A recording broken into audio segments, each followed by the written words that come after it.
దేవుని మాటలు మనం ధ్యానం చేద్దాం. ప్రియులారా, దేవుడు మనల్ని కనికరించి ఆయన కృప చూపించి సుమారుగా గడిచిన దినాలన్నీ ఆయన మనల్ని దాచాడు. ఈ 2025 సంవత్సరం మనకు దయా కిరీటంగా ఇచ్చాడు. అంటే 2025 సంవత్సరం చాలామందికి ఇచ్చాడు, కానీ ఆ 2025 సంవత్సరంలో మనల్ని ఉంచాడు దేవుడు. ఇది ప్రాముఖ్యమైనది. చాలామందికి ఈ 2025 సంవత్సరం దయా కిరీటంగా ఇచ్చాడు, కానీ కొంతమంది దాన్ని పొందుకోలేదు. ఇప్పుడు మనమున్న మందులో దేవుడు మనల్ని దాచాడు, దాంట్లో ఈ దినం ఇస్తూ ఉన్నాడు.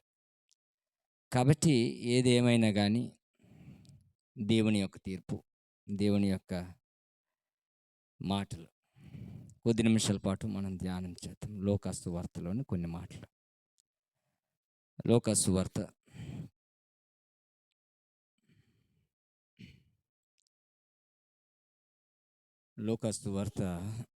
13వ అధ్యాయం. 13వ అధ్యాయం. లోకాసు వార్త 13వ అధ్యాయం 8 నుంచి కొన్ని మాటలు చూద్దాం. ఒక్క నిమిషం అండి.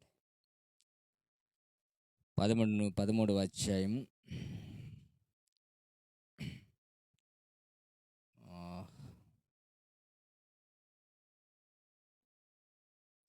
రైట్ 6 నుంచి కొన్ని మాటలు చదువుతాం.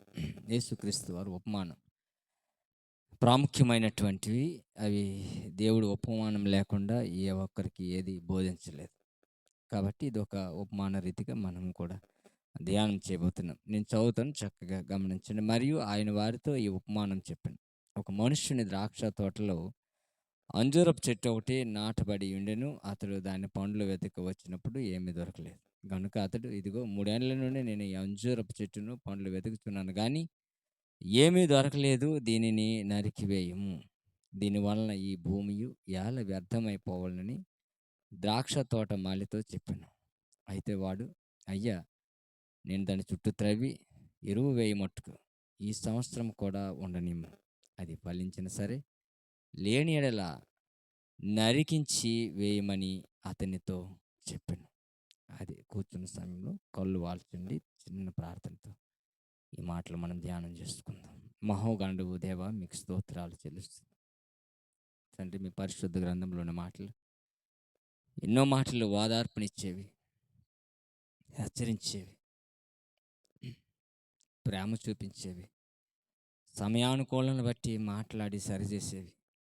తండ్రి, మాటలను బట్టి మీకు స్తోత్రాలు చెల్లిస్తున్నాం. ఈరోజు ప్రత్యేకమైన మాటలు మేము ధ్యానించబోతున్నాం. మా తోడుగా ఉండండి. మీ అనంత జ్ఞానంలో కొద్దిపాటి జ్ఞానమైనటువంటి మమ్మల్ని మీ దయతో మమ్మల్ని జ్ఞాపకం చేస్తుంది. ఈ మాటలు నూరంతలుగా ఫలింపచేయండి. హృదయాల్లో దాచుకునేటువంటి శక్తిని, జ్ఞానమును మాకు ఎల్లరికూ దయచేయమని మా ప్రభు, మా రక్షకుడైన యేసు క్రీస్తు పరిశుద్ధ నామములో ప్రార్థన అడుగుతున్నాను తండ్రి, ఆమేన్. ఈ మాట చాలాసార్లు మనం వినుంటాం. అందుకే ప్రసంగి అంటాడు, ముందున్నదే ఇప్పుడు కూడా జరుగుతుంది, జరగబోయేది ఇక మీద కూడా జరుగుతుంది. గత సంవత్సరంలో ఏం ధ్యానం చేస్తున్నామో ఈ సంవత్సరంలో అదే ధ్యానం చేస్తున్నాం. గత సంవత్సరంలో ఎలా నడుచుకుంటున్నామో ఈ సంవత్సరం కూడా అలాగే నడుచుకుంటున్నాం. గత సంవత్సరం చెప్పినటువంటి బోధలే మరలా ఈ సంవత్సరం కూడా నేర్చుకుంటున్నాం. ఇది ఒక క్రైస్తవుని యొక్క స్వభావం. కాబట్టి ఈ మాటలు ధ్యానించవలసిన అవసరం ఎంతైనా ఉంది. యేసుక్రీస్తు వారు వెళ్తూ ఉన్నప్పుడు ఒక అంజూరపు చెట్టును చూశాడు. ద్రాక్ష తోటలో అంజూరపు చెట్టు. మనం ఈ మాటను ఎలా తీసుకోవాలంటే, ఈ లోకం అనే విత్తనంలో క్రైస్తవుని విత్తనం ఒక చెట్టు మనమే అనుకుందాం. ఈ అంజూరపు చెట్టు మనమే అనుకున్నాం. 3 సంవత్సరాల నుండి చూస్తూ ఉన్నాను, ఈ అంజూరపు చెట్టు ఏదైనా ఫలం ఇస్తుందేమో అని నేను చూస్తూ ఉన్నాను. 3 సంవత్సరాల నుండి చూస్తున్నాను, కానీ నా యొక్క చూపే వృధా అయిపోతుంది, నా ఆశే వృధా అయిపోతుంది. ఇది ఎందుకు ఉండాలి? ఇది ఎందుకు ఉండాలి ఈ లోకంలో? దీనివల్ల అక్కడ ఉన్నటువంటి ఆ భూమి సారవంతం తగ్గిపోతుంది కదా! అంటే సారవంతం తగ్గిపోతుందంటే పక్కన ఉన్నటువంటి చెట్లకు కూడా బలం తగ్గిపోతుంది. కాబట్టి దీన్నేం చేయాలంటే నరికేసి పారేసేయండి అన్నారు. నిజానికి మన జీవితాల్లో సుమారుగా 20-25 సంవత్సరాలు గడిచిపోయినాయి. మారు మనసు అనుభవంలోనికి వచ్చాం. మళ్ళా పడుతున్నాం, లేస్తా ఉన్నాం. మళ్ళా దేవుని యొక్క మాటలు మనము తీసుకుంటా ఉన్నాం. సరిచేయాలని దేవుడు చూస్తున్నప్పుడు మనం కూడా నిలబడాలని ఆశపడతా ఉన్నాం. ఇది ఒక క్రైస్తవుని యొక్క నీతి జీవితం ఇది. కానీ దేవుడైతే ఎప్పటినుంచో ఆలోచన చేస్తున్నాడు. పాత నిబంధన గ్రంథంలో కూడా మోషే మోషే సందర్భంలో నాయకత్వంలో ఇజ్రాయేలీలు ఐగుప్తు నుండి విడవబడి కనానుకి వెళ్తున్నప్పుడు మార్గ మధ్యలో ఎన్నోసార్లు విసిగిస్తారు. దేవుడు కూడా అదే సమయంలో ఎన్నోసార్లు మోషేతో వాదించుకుంటాడు. వీళ్ళని నాశనం చేసేస్తానంటే మోషే వారికి అడ్డుగా నిలబడి, నా తప్పు అనుకో, వారిని దయతో క్షమించు అనేటువంటి సందర్భాలు ఎన్నో ఉన్నాయి. నూతన గ్రంథంలోనికి వచ్చిన తర్వాత దేవుడు మొదటిగా మేఘాలలో ఉన్నాడు, తర్వాత మందసములో ఉన్నాడు, తర్వాత మందిరంలో ఉన్నాడు. ఇప్పుడైతే కృపాసత్య సంపూర్ణ వాక్యమే శరీరధారిగా వాక్యం ద్వారా మనతో మాట్లాడుతూ ఉన్నాడు. ఇప్పుడు మన యొక్క క్రియల వలన మనం ఫలించాలని ఏదైనా మన దగ్గర దొరుకుతుందేమో అని దేవుడు చూస్తూ ఉన్నప్పుడు, మనం అదే రీతిగా అలాగే జీవిస్తూ ఉన్నప్పుడు ఆయన కోపం వచ్చి నరికేమంటే ఆ తోటమాలిని అంటున్నాడు, అయ్యా ఆగండి, ఈ సంవత్సరం మట్టుకు ఆగండి, దాని చుట్టూ ఎరువు వేస్తుంది, మరి కాస్త వాక్యాన్ని వారికి బోధించాలి, కొన్ని మాటలు ధ్యానం చేయాలి, కొన్ని హెచ్చరికలు వాళ్ళకి ఇవ్వాలి, అప్పుడైనా వారు ఫలిస్తారేమో చూద్దాం ఈ సమయం. నిజానికి ఈ సంవత్సరం దేవుడు మనకి ఈ సమయాన్ని ఇచ్చాడు. సమయం ఇచ్చాడంటే మనం ఏమైనా నీతిమంతులమా యథార్థవంతులమా అంటే కాదండి. సమయం ఎందుకు ఇచ్చాడంటే నూతనమైనటువంటి అనుభవంలోనికి వెళ్ళడానికి. దాన్ని మారు మనసు అంట. ఏమండి, నేను మారు మనసు పొంది సుమారుగా 25 సంవత్సరాలు అవుతుంది, లేదా 30 సంవత్సరాలు అవుతుంది. నేను బాప్తిసం తీసుకుని దేవునిలో ఎదుగుతున్నానంటే అది ఎంత మాత్రం తప్పు. ఒక భక్తుడు అంటాడు, ఒక క్రైస్తవుడి గట, దేవుని నమ్మిన వ్యక్తి గట ప్రతి దినము మారు మనసు కావాలట. ఎప్పుడో ఒకసారి రావాల్సింది కాదు, ప్రతి దినము కాదు, ప్రతి క్షణము మారు మనసు కావాలట. మారు మనసు లేకపోతే, ప్రతి క్షణము మారు మనసు అనే జీవితాన్ని లేకపోతేట క్రైస్తవుడే వృధా అట, వేస్ట్, పనికిరాని వాడిగా అయిపోతాడని ఒక భక్తుడు అన్నాడు. ఈ మారు మనసు కావాలని దేవుడు చూస్తూ ఉన్నాడు. మారు మనసు వస్తేనే ఫలిస్తాం. అంజూరపు చెట్టును చూసాడు, 3.5 ఏళ్ళుగా నేను చూస్తూ ఉన్నాను, అది ఫలిస్తుందేమో అని ఆశపడతా ఉన్నాను, దాని వైపు చూస్తూ ఉన్నానయ్యా, అది ఎప్పటికీ ఫలించట్లేదు. ఎందుకు దాన్ని వృధాగా దాన్ని పెంచుకోవడం దేనికి? దానికి నీరు వేస్ట్, ఇదంతా వృధా కదా, దాని నుండి భూమి కూడా సారవంతం తగ్గిపోతుంది, దాన్ని చంపేసి దాన్ని నరికేస్తాను. యేసుక్రీస్తు వారు కూడా మన జీవితాల్లో కూడా అలాగే. నిజానికి మనం అనుదిన ప్రార్థన మనం చేయకపోయినా మన నుండి మన కొరకు ఆయనకి మనకు మధ్యవర్తిగా ఉండి మన తరపున ఆయనకి ప్రతి దినము ప్రాధేయపడుతూనే ఉన్నాడు, మన కోసం ప్రార్థన చేస్తూనే ఉన్నాడు. ఈ యొక్క ఆత్మీయ జీవితం ముందుకు వెళ్ళాలంటే మారు మనసు అనేది ప్రాముఖ్యమైనది. ప్రకటన గ్రంథంలోనికి వెళితే అక్కడ ఉన్నటువంటి ఆ సంఘాలకి దేవుడు హెచ్చరిస్తూ ఉన్నాడు. తుయతైరా సంఘం ఉంది, సార్దీస్ ఉంది, అలాగే ఆ 7 సంఘాలకి ఏదో ఒక మాట దేవుడు హెచ్చరిస్తూ ఉన్నాడు. ఏమంటే చూడండి, అక్కడ ప్రకటన గ్రంథం 2వ అధ్యాయంలోనికి వెళ్తాం. ప్రకటన గ్రంథం 2వ అధ్యాయం. ఒకసారి తుయతైరా అయినట్టు ఉన్న సంఘ దూతలకు ఒక హెచ్చరిక పంపించాడు. అదేమిటంటే ప్రకటన గ్రంథం 2వ అధ్యాయం 19వ వచనం చదవాలి త్వరగా. నీ క్రియలను, నీ ప్రేమను, నీ విశ్వాసమును, నీ పరిచర్యను, నీ సహనమును నేనెరుగుదును. నీ మొదటి క్రియల కన్నా నీ కడపటి క్రియలు మరి ఎక్కువైనవని నేనెరుగుదును. అయినను నీ మీద తప్పు ఒకటి మోపవలసి ఉన్నది. ఏమనగా, తాను ప్రవక్తనని చెప్పుకొనుచున్న యెజెబెలును స్త్రీని నీ ఉండనిచ్చుచున్నావు. జారత్వము చేయుటకు చాలండి. 21వ వచనం చదువు. మారు మనస్సు పొందుటకు దేవునికి స్తోత్రం.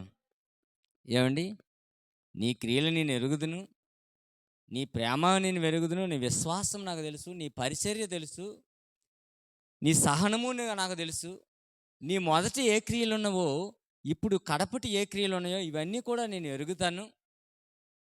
యెజెబెలు యొక్క ఆత్మను నువ్వు పొంది ఉన్నావు అంటాడు. యెజెబెలు అంటే ఎవరు తెలుసండి? పాత నిబంధన గ్రంథంలోనికి వెళ్ళాలి మళ్ళా. యెజెబెలు యొక్క ఆత్మ, యెజెబెలు యొక్క ఆత్మని పొంది ఉన్నావు. నీ క్రియలు నేను ఎరుగుదును. ఈ సంవత్సరం గడిచిపోయింది, ఈ నూతన సంవత్సరానికి నువ్వు వచ్చావు. పాతవి గతించిపోయింది, ఇదిగో క్రొత్తవైనని నూతన సంవత్సరంలో మనము సరదాగా సంతోషంగా మనం గడుపుకున్నాం, ఎంజాయ్ చేసాం. దేవుడు ఇచ్చాడు కదా నూతనమైనటువంటి సంవత్సరాలు, నూతనమైన దినాలు అని ఇచ్చావు. కానీ రెప్పపాటునే ప్రమాదాలు మన చుట్టూ ఉంటాయి. దేవుడు కనీసం ఒక క్షణము మన వైపు చూడకుండా ఉంటే ఏమైపోతామండి? నిజానికి మొన్న జరిగిన సంఘటనలో నాకేదో చిన్న బ్రేక్ వచ్చింది. అంటే ఎంతసేపు కాలేదు అనుకుంటాను నేను. ఒకసారి కంటిన్యూగా కొట్టవలసింది జస్ట్ ఒకసారి ఆగిందేమో. ఆ చెమటలు పట్టి నాకు అనుకూలంగా, నా శరీరానికి అనుకూలంగా తప్పిపోయాను. నాకు ఇబ్బంది అయింది, పెయిన్ వచ్చేసింది. అంత ఇబ్బంది అయిన తర్వాత నాకు గుర్తొచ్చింది, దేవుని కృప ఎలాగైనా ఉంటుంది కదా. సుమారుగా ఒక నిమిషానికి 72 సార్లు గుండె దేవుడు కొట్టుకొని ఒక క్షణము ఒకసారి ఆయన పోనీలే అని సాపితే మనం ఏమైపోతాం? ఎంత కృప అండి, ఎంత ఎంత ఆశ్చర్యకరమైనటువంటిది. అప్పుడు నాకు అర్థమైంది దేవుని యొక్క ప్రేమ ఎంతగా మనల్ని ప్రేమిస్తూ ఉందో, ఎలా బ్రతికిస్తూ ఉందో. ఒక క్షణము ఆ కొట్టి టక్కమని ఆగిందంటే, ఎంతో ఇబ్బంది పడి ఆ శరీరానికి అస్వస్థ అయ్యి, అనుకూలం లేకపోయి, కంట్రోల్ తప్పి, చాలా బాధపడి, ఎంత ఎంత ఇబ్బందిగా అయిందంటే ఆ ఒక్క క్షణమే. ఏమంటే డాక్టర్ చిన్న బ్రేక్ అయి ఉంటుంది అంతే అన్నాడు. అంతే సింపుల్గా చిన్న బ్రేక్, ఎక్కువసేపు కాలేదు. లబ్దబ్ కొట్టుకునే గుండి ఒకసారి ఆగిందేమో, ఆ పెయిన్ వచ్చిందేమో, మళ్ళీ కంటిన్యూ అయింది. మళ్ళీ దేవుని కృప వల్ల కంటిన్యూ అయింది. ఆ పెయిన్కే మనం తట్టుకోలేము ఒకసారి ఆగితే. దేవుని ప్రేమ ఎంత విలువైనది, ఎంత మనం నిజానికి మర్చిపోతున్నాం ఆయన ప్రేమ. ఎంత ఘోరం జరిగిపోద్ది తెలుసండి. ఆయన ఒక్కసారి ఇలా చూసి ఇలా పోనీలే అని అనుకుంటే ప్రపంచమే అయిపోతుంది. ఇప్పుడు చూస్తూ ఉన్నాం, అమెరికా మొత్తం తగలబడిపోతుంది. తగలబడాలండి. చర్చి బార్లు, పురాతనమైన కట్టడాలు, దేవుని మందిరాలు అన్నీ పురాతనమైన కట్టడాలు, అందమైనటువంటి మందిరాలు, సుందరమైనటువంటివి, వెలపెట్టి డబ్బులు పెట్టి కట్టిన మందిరాలు చర్చి బార్కి వెళ్ళిపోతున్నాయి. బార్లకు ఇచ్చేస్తారు, తగ్గిపోతున్నారు. సుఖాలు ఎక్కువయ్యి దేవుణ్ణి ఎరగని జనాంగంగా ఇప్పుడు యుఎస్ఏ, ఇప్పుడు అమెరికా ఆ ఉన్నటువంటి ఆ మందిరాలు బార్లకు ఇచ్చేస్తున్నారు. చర్చ్ బార్ అని ఒకటి. మన ఈ మధ్యకాలంలో హిందువులు దాన్ని ఆక్రమించుకున్నారు. విపరీతమైనటువంటి విగ్రహారాధన చేసుకున్నారు. మందిరాలు, పురాతనమైన కట్టడాలు, ఎవరో మిషనరీలు కట్టినటువంటి మందిరాలు, అవన్నీ చర్చి బార్లు చేస్తారు. నాశనం అయిపోయి తగలబడిపోతుంది. ఎవడు ఆర్పేవాడు లేదు. సుమారుగా 32,000 లక్షల కోట్ల రూపాయలు నాశనం అయిపోయిందండి. 10,000 కోట్ల రూపాయలు కట్టుకున్నటువంటి భవనాలు అన్నీ కూలిపోతున్నాయి. బూడిద మిగులుతుంది, బూడిదే. దేవుని తలుచుకుంటే కార్చిచ్చు. ఎవరు ఆపలేకపోతున్నారు. ఫ్లైట్ల వల్ల లేదా హెలికాప్టర్ వల్ల నీరు వచ్చి ఉమ్మరిస్తామన్నారు కానీ ఆగట్లేదు. చిత్రం ఏందో తెలుసా? ఈ మధ్య నిన్న చూస్తుంటావు పోస్ట్. కాలిఫ్లోరియా అనే ఒక ప్రాంతంలో ఒక విశ్వాసి యొక్క ఒక ఇల్లు ఉంది. చక్కగా నిన్న సోషల్ మీడియాలో ఆ న్యూస్లో చూసాను. చుట్టూ కాలిపోయింది కానీ ఆ ఇల్లు మాత్రం కాలేదు. చుట్టూ బూడిదే ఉంది, ఇల్లు మాత్రం మధ్యలో ఉంది. దాన్ని ఏమవలేదు. ఎందుకంటే నిజమైనటువంటి క్రైస్తవుడు అట అందులో ఉన్నాడు. న్యూస్ చెప్పిన మాటలే మనం ఏమైనా చూసామా? చర్చి బారులుగా వెలిగిపోతున్నటువంటి అమెరికా సైతం నాశనం అయిపోయింది. ఆహ్, దేవునితో చెలగాటమండి. ఆయన చూస్తే బగ్గుమనిపోతాయి. శరీరాలు కాలిపోతాయి, మసైపోతాయి. పట్టణాలు, భవనాలు ఏవి కూడా ఉండడానికి వీల్లేదు. అతనికి ఇష్టం లేకపోతే అయిపోద్ది ఏదో ఒక రోజు. సమయం ఉంటుంది. ఆ కాలంలో వెంటనే తీర్పొచ్చేది. ఈ కాలంలో ఆలస్యంగా వస్తుంది అంతే. ఒక క్షణం ఆయన సరేలే అంటే అయిపోయింది మన బ్రతుకు. ఇవన్నీ ఎందుకో ఇవన్నీ తెలియదు. అదే విషయాన్ని హిజ్కియా అనేటువంటి ఒక రాజుకి దేవుడు పరిచయం చేశాడు. తన ఆత్మీయ జీవితాన్ని పరిచయం చేశాడు. 38వ అధ్యాయం, యెషయా గ్రంథం 38వ అధ్యాయం. హిజ్కియా అనే రాజు ఉంటాడు. ఆయనకు అంటాడు, అయ్యా నీ పని అయిపోయింది, నీ పని అయిపోయింది, నీ ఇల్లు నువ్వు చక్కబెట్టు అంటాడు. నీ ఇల్లు నువ్వు చక్కబెట్టు అంటాడు. నిజానికి మారు మనసు అనుభవం లేనటువంటి ఒక ఆత్మీయ పరిస్థితి ఎలా ఉంటుంది అలాంటప్పుడు? ఒక్కసారిగా దేవుళ్ళు ఎదగాలనిపిస్తుంది. అంతవరకు మందిరానికి రానటువంటి వాళ్ళు కూడా మందిరంకి వెళ్ళాలనిపిస్తుంది. ప్రార్థన చేయలేనటువంటి వారు కూడా ప్రార్థన చేయాలనిపిస్తుంది. కానీ ఆ హిజ్కియాకి అంటాడు, నీ సమయం అయిపోయింది, నువ్వేం చేయాలి? నీ ఇల్లు చక్కబెట్టి, నీకు ఇచ్చిన గడువు అయిపోయింది, నీ ఇల్లు చక్కబెట్టి అన్నాడు. నువ్వంతా ముగించుకో, నువ్వు మరణమైపోతావు అన్నాడు. మనం ఏం చేస్తాం? ఫస్ట్ ఒకవేళ ఏదైనా వార్త మన జీవితాలకు మన చెవుల్లో పడిందంటే, ఎవరైనా ఒకరు హెచ్చరించారంటే మనం ఎలా తీసుకుంటాం? ప్రవక్త వెళ్ళి హిజ్కియాకి నీకు సమయం అయిపోయింది, నువ్వు చక్కబెట్టుకంటే, ఒకవేళ మన జీవితాల్లోనికి ఎవరైనా వచ్చి నువ్వు ఇలా మరణమైపోతావంటే ఏం చేస్తావు? నిజానికి నమ్మితే, మన క్రైస్తవుల్లో నమ్ముతారో లేదో తెలియదు కానీ హిందువుల్లో నమ్ముతారు. పలానా రోజు నువ్వు అయిపోతావురా బాబు అంటే ఆడికి ఈ రోజు నుండే మొదలైపోతుంది. హిజ్కియా ఏం చేశాడు తెలుసండి? రాజు, బహుశా తనకి పిల్లలు ఉన్నారు, బహుధనవంతుడై ఉన్నాడు. ఒక డాక్టర్ దగ్గరికో, లేదా తనకున్న ఆస్తిపాస్తులు తన పిల్లలకు పంచాలను, లేదా ఆ ప్రజలతో ఏదైనా ఉద్దేశించి మాట్లాడాలను లేదు. కానీ ఒకసారి దేవుని సన్నిధికి వెళ్ళి అడగదామన్నాడు. దేవునితో మాట్లాడి చూద్దామన్నాడు. దేవునితో మాట్లాడి చూద్దామన్నాడు. ఆ 38వ అధ్యాయంలో 1 నుంచి కొన్ని మాటలు చదువుతాను. దినములో హిజ్కియాకు మరణకరమైన రోగం కలుగు. ఆమోజు కుమారుడైన యెషయా అతని వద్దకు వచ్చినప్పుడు, మరణమొచ్చున్నావు, బ్రతుకు గనుక నీవు నీ ఇల్లు చక్కబెట్టుకో అని సెలవిస్తున్నాడు యెహోవా. అతడు తన ముఖం గోడతోటి తిరిగి ఒక చిన్న ప్రార్థన చేశాడు. ఇదే ఒక ఆత్మీయుడికి ఉండవలసినటువంటి మొదటి లక్షణం. కష్టం వచ్చినప్పుడు, ఇబ్బంది వచ్చినప్పుడు, లేదా మనము ఏదైనా ఇరుకులో ఉన్నప్పుడు మనకు గుర్తొచ్చేది ఏంటంటే, ఎవరో మన బంధుమిత్రులు, లేదా మనకి ఎక్కువగా ప్రేమించేవారు, లేదా మన భార్యాభర్తల అనుబంధం ఉంటే ఒక భర్త, లేదా భార్య, లేదా పిల్లలు, ఎవరో ఒకరు గుర్తొస్తారు. మన కష్టాన్ని వారితో పంచుకోవాలని ఆశపడతాం, వారికి చూడాలని ఆశపడతాం. నేను మొన్న ఆటోకి వెళ్ళినప్పుడు అజయ్కి నాతో తీసుకున్నాను. మురళి నా పక్కనే కూర్చున్నాడు, భార్య నా పక్కనే కూర్చుంది, అజయ్ వెనకున్నాడు. అజయ్కి తీసుకున్నాను నేను, నాన్న ఆటోకి నా పక్కన కూర్చున్నాను. అంటే ఆ టైం వచ్చేటప్పుడు అలాగ ఉంటుంది. ఎవరైనా మనకి ఆత్మీయులు ఎవరైనా మనతో ఉంటే బాగుంటుంది కదా అనిపిస్తుంది. కానీ హిజ్కియా మాత్రం ఒక ప్రార్థన చేశాడు. ఏం ప్రార్థన చేశాడంటే, చక్కనైనటువంటి ప్రార్థన. అది మనం ఒక విశ్వాసులుగా మనం నేర్చుకోవాల్సినటువంటి ప్రార్థన. యెహోవా అని దేవునికి పిలుస్తూ, యథార్థ హృదయుడినై సత్యముతో నీ సన్నిధిని నేను ఎట్లా నడుచుకుంటునో, నీ దృష్టికి అనుకూలముగా సమస్తమును నేను ఎట్లు జరిగించుతునో కృపతో జ్ఞాపకము చేసుకో అని కన్నీళ్ళు విడిచి ఆయన సన్నిధికి వెళ్ళాడు. ఫస్ట్ ఆఫ్ ఆల్ మంచి చేయవలసినటువంటి ఒక ప్రాముఖ్యమైనటువంటి సమయము దేవునితో గడిపాడు. నీ ఇల్లు చక్కబెట్టుకంటే ఇల్లు చక్కబెట్టుకునే ప్రయత్నం చేయాలి. లేదా అతను ఒకవేళ అతను ఏదైనా హెచ్చరించాడంటే, అతను పర్మిషన్ ఇచ్చాడంటే, ఎక్కడెక్కడ ఉన్నటువంటి ఆ వైద్యులను తీసుకొచ్చి అతనికి వైద్యం చేసేటువంటి గొప్ప రాజు అతను. ఆ కాలంలో, ఆ సమయంలో అతను రాజు. నువ్వు అయిపోతావు, నువ్వు జాగ్రత్త అంటే ఎంతో ఉండాలి. కానీ దేవుడంటే భయము, దేవుడంటే భక్తి. ఆయన కనికర సంపన్నుడని ఆయనకు తెలుసు. ఆయన యథార్థవంతుల ఎడల ఆయన కృప చూపిస్తాడని ఆయనకి తెలుసు. ఆయన యందు దయగా అతనితో మొర్ర పెడితే ఆయన ఉత్తరం ఇస్తాడు, ఎవరిని విడిచిపెట్టడని తెలుసు.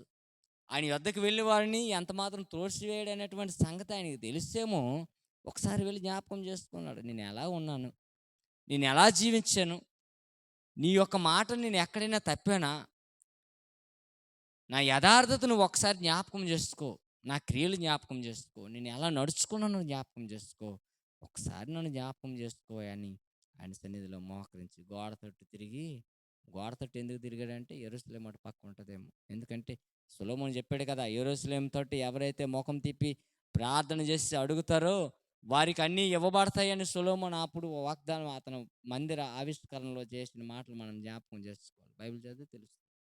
గోడ తట్టు తిరిగి ఆయన యథార్థ హృదయుడిగా నేను ఎలా నడుచుకున్నాను నీ సన్నిధిలో, నువ్వు ఇచ్చినటువంటి ఈ రాజు భోగములు నేను ఎలా నేను వృధా చేశానో, ఎలా చక్కగా నీతిగా నేను నడుచుకున్నానో ఒకసారి నన్ను జ్ఞాపకం చేసుకోవయ్యా, నా క్రియలను నన్ను జ్ఞాపకం చేసుకోవయ్యా, లేదంటే నీ ఇష్టం. ఇదే మాట అక్కడ ఉపమాన రీతిగా అంటాడు. 3.5 సంవత్సరాలు నేను చూశాను, నువ్వు వృధా అయిపోయావంటే వద్దొద్దు, ఈ సంవత్సరం ఆగు, దాని చుట్టూ ఎరువు వేసి దానికి నీరు పెట్టి ఈ సంవత్సరం చూద్దాం. ఈ సంవత్సరం చూసిన తర్వాత ఒకవేళ అక్కడ ఫలించకపోతే నీ ఇష్టం, నరికేద్దాం. ఫలించని ప్రతి తీగ కూడా అదంతా బోల్డని సబ్జెక్ట్, అదంతా తీసుకుంటూ పోతే చాలా సమయం పడుతుంది. అవన్నీ మనం ఫలించిన ప్రతి చెట్టు కూడా నరికి ఒకరోజు కాల్చబడుతుంది, బూడిద చేయబడుతుంది. అయితే దేవుడు హిజ్కియా చేసిన ప్రార్థనను అంగీకరించాడు. ఎందుకంటే అతను యథార్థంగా జీవించాడు కాబట్టి, తన పితరుడైనటువంటి దావీదు చేసినటువంటి క్రియలలో అతను నడుచుకున్నాడు కాబట్టి, తన యథార్థతలో ఉన్నాడు కాబట్టి, దావీదు ఎలాగైతే తన పరిపాలన ఆ పరిపక్వత ఎలాగుందో, దేవుని ఎడల ఎలాగ నమ్మకంగా ఉన్నాడో, ఒక్క విషయంలో తప్ప అన్ని విషయాల్లో దేవునికి మొదటి స్థానం ఇస్తూ ఎలా వెళ్ళిపోయాడో, అలాగే హిజ్కియా కూడా తన యొక్క బ్రతుకు దినములన్నీ దేవునికి యథార్థంగా ఉంచాడు. ఆ యొక్క అన్య దేవతల ఆ దేవాలయాన్ని కూలగొట్టాడు, బలిపీఠాన్ని కూలగొట్టాడు. దేవుని యొక్క మాటకు అంగీకరించి లోబడి తన బ్రతుకు దినములన్నీ ఒకసారి నన్ను జ్ఞాపకం చేసుకోవయ్యా, నేను ఎలా జీవించినాను దేవుడు జ్ఞాపకం చేసుకున్నాడు. కాబట్టి నీకు 15 సంవత్సరాలు ఆశ్రయించాడు. దేవుని స్తోత్రం. దేవుడు జ్ఞాపకం చేసుకుంటే అలా ఉంటుందండి మన జీవితం. కానీ ఈనాడు ఆనాటి పరిస్థితి వేరు. ఏమండి, ఆనాటి పరిస్థితి వేరు. తీర్పు అన్నా ఆశీర్వాదమైనా వెంటనే వచ్చేస్తుంది, అంతే కదండి. తీర్పు వస్తుంది, ఆశీర్వాదం వస్తుంది. ఈ నూతన గ్రంథంలోనికి మనం వెళ్ళిన తర్వాత, ఈ కృపాకాలంలో మనం నడిచిన తర్వాత, కృప వెంబడి కృపతో మనల్ని దేవుడు క్షమిస్తూనే వస్తున్నాడు. ఒక దినం ఒకరోజు ఒక సంవత్సరం ఒక నెల అంటూ ముందుకు వెళ్తూనే ఉన్నాం. మన చుట్టూ ఉన్న పరిసర ప్రాంతాలు మనకు జ్ఞాపకం వస్తూ ఉన్నాయి. మన సోషల్ మీడియా యాక్టివేట్గా ఉన్నాం. మనం చుట్టూ ఉన్నటువంటి ప్రపంచంలో ఏం జరుగుతుందో మనం అవలేలుగా తెలుసుకుంటున్నాం. ఏం జరుగుతుందో తెలుస్తుంది. అక్కడక్కడ భూకంపాలు, అక్కడక్కడ కరువులు, అక్కడక్కడ యుద్ధాలు, అక్కడక్కడ ప్రమాదకరమైనటువంటి ఇబ్బందులు జరుగుతూ ఉన్నాయి. నిన్న మొన్న కేరళ హార్న్ వేసింది. అక్కడ కేరళ చెన్నైకి, కేరళకి సునామీ హెచ్చరిక ఉందని నిన్న అనుకుంటా న్యూస్. సునామీ హెచ్చరిక ఉంది, జాగ్రత్త అని ఆ పడవలకు ఉన్నటువంటి పడవలు ఇవన్నీ తీసుకొచ్చి ట్రాక్టర్తో లాగి అంతా సేవ్ చేసుకున్నారు. చాలా పడవలు పగలగొట్టేసింది, కానీ ఆ అలల చేత సునామీ హెచ్చరికలు జారీ చేశారు కేరళలో మొన్నటి రాత్రి నుంచి. ఒక పక్కేమో అమెరికా కాలిపోతుంది, ఒక పక్కేమో యుద్ధాలు జరుగుతూ ఉన్నాయి, ఇప్పటికీ ఆగట్లేదు. ఇజ్రాయేల్ మీదకి దాడి జరుగుతూ ఉంది. ఒక పక్క సునామీలు వస్తున్నాయి, ఒక పక్క భూకంపాలు వస్తున్నాయి. ఇవన్నీ జరుగుతూ ఉంటే ఏముంది, దేవుడు చెప్పిన మాటలే మనం జ్ఞాపకం చేస్తాం. ఇవన్నీ జరుగుతాయి, ఇవి నా సూచనలు. కానీ అంతం రాదు, సమయం ఇవ్వబడుతుంది. ఈ సమయంలో మీరేం చేయాలంటే, తూతైరా సంఘానికి దేవుడు రాస్తూ, నువ్వు మారు మనస్సు పొందు, నీ క్రియలు నేను ఎదుగుతాను, నీ మంచితనము, నీ ప్రేమ, నీ విశ్వాసము, నీ సమయోచిత జ్ఞానము, నువ్వు చేసినటువంటి క్రియలు ఎలాగున్నాయో, నువ్వు చేస్తున్న పరిచర్య ఎలా ఉందో నేను చూస్తూ ఉన్నాను. నీకు సమయం ఇవ్వబడుతుంది. నువ్వు మారు మనసు పొందకపోతే సరే, లేదంటే దేవుడు మనతో కూడా ఈ నూతన సంవత్సరంలో దేవుడు మనతో అలా మాట్లాడాలని ఆశపడుతున్నాడేమో ప్రియులారా. నిజానికి ఆయన మన ఎడల ఆ ప్రేమ చూపించకపోతే మనం జీవించలేమేమో. మీరు ఉన్న స్థితిలో ఒకసారి కళ్ళు మూసుకోండి కొద్ది నిమిషాలు.